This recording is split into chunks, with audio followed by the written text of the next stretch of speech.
Football ইতিহাসের সেরা 10টি বাইসাইকেল গোলের লিস্টে আছে রোনালদো, জলাতান ইব্রাহিমোভিচের নাম। আসলে বাইসাইকেল গোল শুধু গোল না, একটা শিল্প। বাইসাইকেল গোলে মুগ্ধ হননি এমন ফুটবল ভক্ত খুঁজে পাওয়া সত্যিই কঠিন। আজ এমন 10টি বাইসাইকেল গোলের কথা বলবো যেগুলোকে বলা হয় ইতিহাসের সেরা 10 বাইসাইকেল গোল।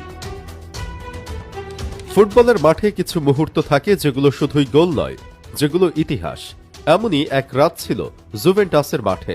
দর্শকে ঠাসা স্টেডিয়াম, সামনে ভয়ঙ্কর এক প্রতিপক্ষ ক্রিশ্চিয়ানো রোনালদো।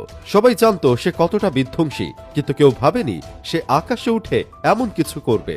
বল ভেসে এলো, রোনালদো লাফ দিলেন, শরীর পুরোটা বাতাসে, নিখুঁত এক বাইসাইকেল কিক। বল জালে, আর প্রতিপক্ষের গ্যালারিও দাঁড়িয়ে হাততালি দিল। এমন সম্মান ফুটবলে খুব কম জনই পায়। এরপর গল্পটা নিয়ে যায় 2018 সালের চ্যাম্পিয়ন্স লিগ ফাইনালে, রিয়াল মাদ্রিদ বনাম লিভারপুল।